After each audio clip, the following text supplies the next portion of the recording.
ಮಳೆಗಾಲ ಇನ್ನೇನು ಕೆಲವೇ ದಿನಗಳಲ್ಲಿ ಆರಂಭಗೊಳ್ಳಲಿದೆ. ಅದಕ್ಕಿಂತ ಮುಂಚಿತವಾಗಿ ಮಂಗಳೂರು ಮಹಾನಗರ ಪಾಲಿಕೆ ವ್ಯಾಪ್ತಿಯಲ್ಲಿ ರಾಜಕಾಲುವೆಗಳ ಹೂಳೆತ್ತುವ ಕಾರ್ಯಕ್ರಮ ನಡೀತಾ ಇದೆ. ಮಂಗಳೂರಿನ ಜಪ್ಪಿನಮೊಗರು ಪ್ರದೇಶದಲ್ಲಿ ಕೃತಕ ನೆರೆಯ ಮುನ್ನೆಚ್ಚರಿಕಾ ಕ್ರಮವಾಗಿ ಹೂಳೆತ್ತುವ ಕಾರ್ಯ ಭರದಿಂದ ಸಾಗಿದೆ. ಮಳೆಗಾಲ ಸಮೀಪಿಸ್ತಾ ಇದ್ದಂತೆ ಮಹಾನಗರ ಪಾಲಿಕೆ ವ್ಯಾಪ್ತಿಯಲ್ಲಿ ಹೂಳೆತ್ತುವಂತಹ ಕಾರ್ಯಾಚರಣೆ ಪ್ರಗತಿಯಲ್ಲಿದೆ. ಇವತ್ತು ಜಪ್ಪಿನಮೊಗರು ಪ್ರದೇಶದಲ್ಲಿ ಮಳೆಗಾಲದ ಕೃತಕ ನೆರೆಯ ಮುನ್ನೆಚ್ಚರಿಕಾ ಕ್ರಮವಾಗಿ ಸ್ಥಳೀಯ ನಿವಾಸಿಗಳ ಒತ್ತಾಯದ ಮೇರೆ ರಾಜಕಾಲುವೆಗಳ ಮೇಲೆ ಇರುವಂತಹ ಅತಿಕ್ರಮಿತ ರಸ್ತೆಗಳನ್ನು ತೆರವು ಮಾಡಲಾಯಿತು.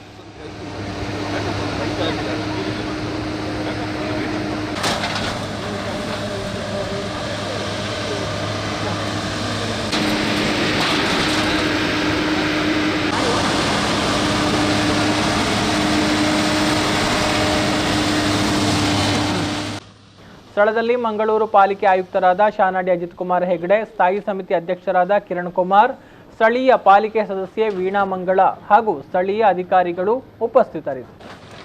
ಪ್ರದೇಶದಲ್ಲಿ ಯಾವಾಗಲೂ ಕೃತಕ ನೆರೆ ಬಂದು ಮಳೆಗಾಲದ ಸಮಯದಲ್ಲಿ ಎಲ್ಲ ಮನೆಗಳಿಗೆ ನೀರು ಹೋಗ್ತಾ ಇತ್ತು.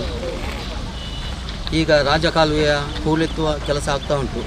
ಈಗ ಇದನ್ನು ನಾವು ನಮ್ಮ ಅಧಿಕಾರಿಯವರ ಹೇಳುವಾಗ ಅಧಿಕಾರಿ ವರ್ಗದವರು ಇಲ್ಲ ಅದನ್ನು ತೆಗೆಯುವ ಅಂತ ಹೇಳಿದರು. ಹಾಗಾಗಿ ಇವತ್ತು ಈ ಕೆಲಸ ಆಗ್ತಾ ಉಂಟು.